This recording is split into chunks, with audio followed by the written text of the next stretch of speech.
भारत में गाड़ी चलाना अब और महंगा हो गया है। गाड़ियों के लिए पॉपुलर फ्यूल सीएनजी के दाम बढ़ गए हैं। अप्रैल 2025 में सरकार ने नेचुरल गैस की कीमत बढ़ा दी। इसका सीधा असर सीएनजी की कीमत पर पड़ता है। बहुत से भारतीय जो सीएनजी गाड़ियों पर निर्भर हैं, उनके लिए यह प्राइस हाइक जेब पर बोझ है। ऑटो रिक्शा वाले जो पूरी तरह सीएनजी पर डिपेंड करते हैं, उन पर भी इसका असर पड़ रहा है। जिन लोगों ने सीएनजी को सस्ता समझकर अपनी गाड़ियों में लगवाया था, उनका भी बजट बिगड़ रहा है। आम लोगों को भी दिक्कत हो रही है क्योंकि ऑटो और टैक्सी के किराया बढ़ गए हैं। सबके मन में यही सवाल है कि ऐसा क्यों हो रहा है, और उससे भी जरूरी, इसके बारे में क्या किया जा सकता है। सीएनजी की कीमतों में यह हालिया बढ़ोतरी अचानक नहीं हुई है। यह कई कारणों का नतीजा है, देश के अंदर और बाहर दोनों के। एक बड़ा कारण है सरकार का डोमेस्टिक नेचुरल गैस की कीमतों को इंटरनेशनल क्रूड ऑयल की कीमतों से जोड़ने का फैसला।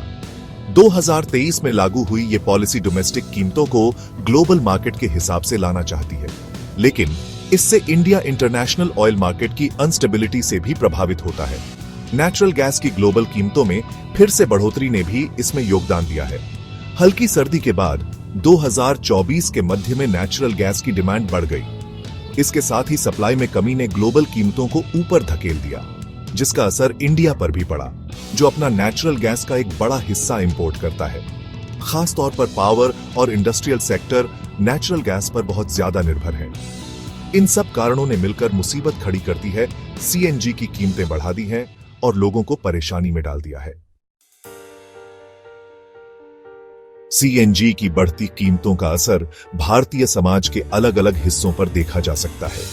आम आदमी के लिए सीएनजी की बढ़ती कीमतों का मतलब है ऑटो और टैक्सी के किराया में बढ़ोतरी। ये पहले से ही बढ़ रही महंगाई में और इजाफा करता है, जिससे रोज का सफर महंगा हो जाता है।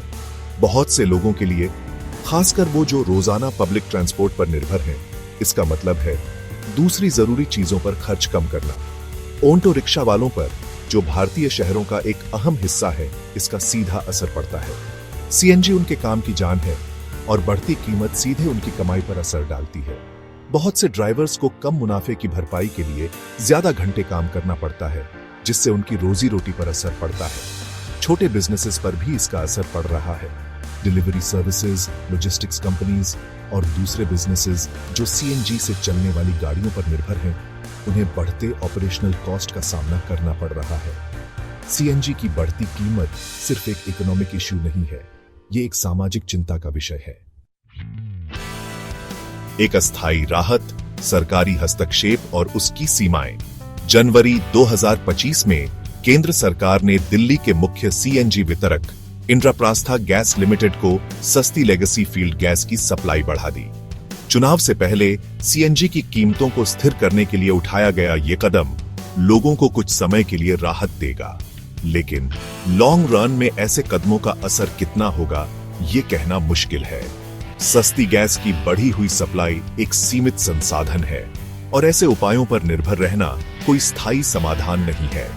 सरकार के सामने चुनौती है कि मार्केट की हकीकत और पब्लिक वेलफेयर के बीच संतुलन बनाए रखे। ये संतुलन बनाना इक्विटेबल और सस्टेनेबल ग्रोथ के लिए जरूरी है। आगे का रास्ता, सीएनजी कीमतों की अनिश्चितता से निपटना। आगे देखने पर इंडिया में सीएनजी कीमतों का भविष्य अनिश्चित है। ग्लोबल मार्केट, जियोपॉलिटिकल फैक्टर्स और डोमेस्टिक पॉलिसीज, ये सब सीएनजी की कीमतों को प्रभावित करेंगे। वर्ल्ड बैंक का अनुमान है कि नेचुरल गैस की कीमतों में रिकवरी जारी रहेगी, जिससे सीएनजी की कीमतों पर दबाव बना रहेगा। सरकार को इस समस्या से निपटने के लिए कई कदम उठाने होंगे। ऑल्टरनेटिव फ्यूल ऑप्शंस तलाशना, एनर्जी एफिशिएंसी को बढ़ावा देना और रिन्यूएबल एनर्जी सोर्सेज में इन्वेस्ट करना जरूरी कदम है। टारगेटेड सब्सिडीज और सोशल वेलफेयर प्रोग्राम्स समाज के कमजोर वर्गों पर सीएनजी की बढ़ती कीमतों के असर को कम करने में मदद कर सकते हैं। सस्टेनेबल प्रैक्टिसेस को अपनाकर और ऑल्टरनेटिव सॉल्यूशंस तलाशकर भारत सीएनजी कीमतों की अनिश्चितता से निपट सकता है और एक मजबूत एनर्जी फ्यूचर बना सकता है।